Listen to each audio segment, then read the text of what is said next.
అనకాపల్లి పట్టణంలో YCP party కార్యాలయంను ప్రారంభించిన MP అభ్యర్థి బుడి ముత్యాల నాయుడు ప్రారంభోత్సవంకు ముఖ్య అతిథిగా హాజరై ప్రారంభించిన ఉత్తరాంధ్ర జిల్లాలకు ఆర్డినేటర్ రాజ్యసభ సభ్యులు Y V Subba Reddy Anakapalli RTC complex సమీపంలో ఎంపీ సత్యవతి పార్టీ కార్యాలయంలో అనకాపల్లి వైసీపీ ఎంపీ అభ్యర్థి బుడి ముత్యాల నాయుడు కార్యాలయం ప్రారంభించారు.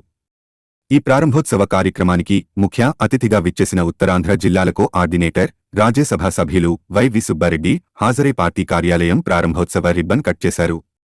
ఈ సందర్భంగా మీడియా సమావేశంలో సుబ్బారెడ్డి మాట్లాడుతూ నిన్న విజయవాడ బస్సు యాత్రలో ఉన్న ముఖ్యమంత్రిపై జరిగిన దాడిని తీవ్రంగా ఖండిస్తూ త్రుటిలో పెను ప్రమాదం తప్పిందన్నారు.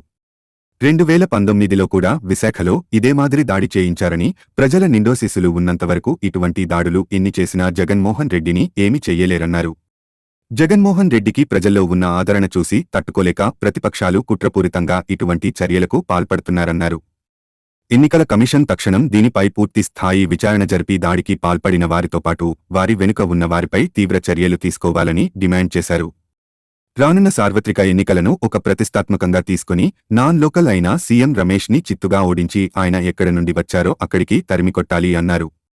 ఎంపీగా బూడి ముత్యాల నాయుడుని ఎమ్మెల్యే అభ్యర్థిగా మలసాల భరత్ కుమార్ని అఖండ మెజార్టీతో గెలిపించాలని అభ్యర్థించారు.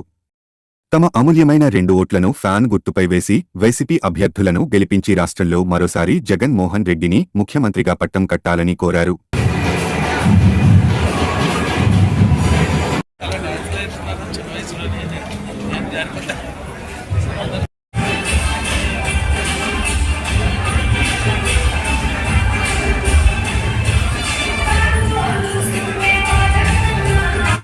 ప్రణాళిక నుంచి బయటపడ్డారు.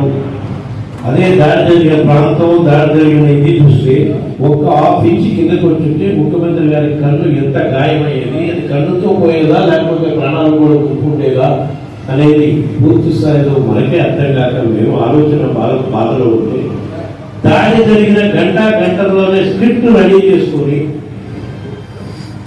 దీన్ని కూడా కృత్రిమంగా తయారు చేసి దాడి చేయించుకున్నారు, ఆర్టిఫిషియల్ గా తయారు చేసి దాడి చేయించుకున్నారని ఒక పార్టీ, ప్రతిపక్ష పార్టీ మాట్లాడుతుందంటే దీని వెనక ఎవరున్నారు ఈ దాడి అనేది క్లియర్గా అప్పుడు వాటినే చేశారు.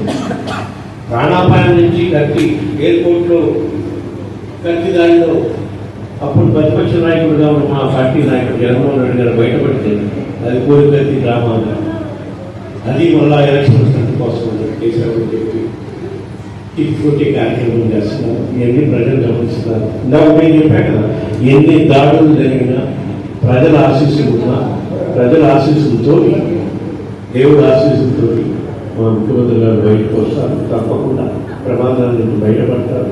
కానీ కుట్ర దాడులు వెనుక ఎవరున్నారు, ప్రతిపక్ష పార్టీలు ఉన్నారా, ఎవరున్నారు అనేది నిగ్గుదాల్సిన అవసరం అయితే ఉందని చెప్పి సందర్భంగా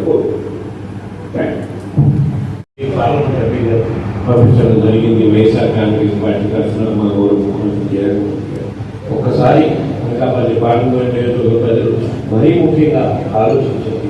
మీకు 24 గంటలు అందుబాటులో ఉండే నాయకులు కావాలా, కేవలం మీడియాల ద్వారా ప్రచారం చేసి ఎలక్షన్ అయిపోయినాక వెళ్ళిపోయే వాళ్ళు కావాలా, నిరంతరం మీ సమస్యలపై పోరాడే పార్లమెంట్ సభ్యులు కావాలా, ఎప్పుడో ఒకసారి ఎలక్షన్ అయిపోయినాకనో మళ్ళీ ఎప్పుడో ఒకసారి వచ్చి కనపడిపోయే పార్లమెంటు సభ్యులు కావాలని ఆలోచించుకోవాలని చెప్పి ఒకసారి మీకు అందరికీ తెలియజేస్తూ, తప్పకుండా అనకాపల్లి ప్రజలు చాలా విఘ్నతతో, తెలివితో ఆలోచన చేసి అనకాపల్లి పార్లమెంట్లో ఉన్న 7 నియోజకవర్గాల ప్రజలు ఆలోచన చేసి తప్పకుండా మా అభ్యర్థులను ఆశీర్వదిస్తారని, మరో ముఖ్యంగా అనకాపల్లి అసెంబ్లీ అభ్యర్థి భరత్ను, ఎందుకంటే అనకాపల్లి అసెంబ్లీలో కూడా భరత్ యువకుడు, వాళ్ళ ఫ్యామిలీ బ్యాక్గ్రౌండ్ కూడా, వాళ్ళ మదరు ప్రత్యక్ష రాజకీయాల్లో 20 సంవత్సరాలు ఉన్నారు ధర్మగారు.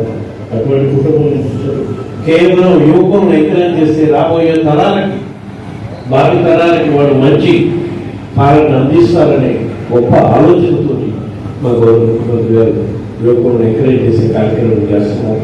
అదేవిధంగా పార్లమెంట్ అభ్యర్థిగా కూడా ముఖ్యంగా ఆయన ఉన్నారు కాబట్టి వాళ్ళిద్దరిని ఆశీర్వదించి, అదేవిధంగా అసెంబ్లీ పరిధిలో ఉన్న మిగతా 6 అభ్యర్థులు కూడా ఆశీర్వదించాలని చెప్పి మరొకసారి మీ ద్వారా ప్రజలకి విజ్ఞప్తి చేస్తూ ఫ్యాన్ గుర్తుపై ఓటు వేయించాలని అదేవిధంగా పార్లమెంట్ సభ్యురాలుగా ఉన్న డాక్టర్ సత్యవతి గారు, జిల్లా అధ్యక్షుడిగా ఉన్న పుణ్య ప్రసాద్ గారు ఆధ్వర్యంలో ఈ పార్లమెంట్లో ఉన్న 7 నియోజకవర్గాల్లో కూడా వైఎస్ఆర్ కాంగ్రెస్ పార్టీ అభ్యర్థులు గెలుపు సులభతరంగా ఉంటుందని కూడా మీకు ఈ సందర్భంగా తెలియజేసుకుంటూ ఉన్నాను. Thank you.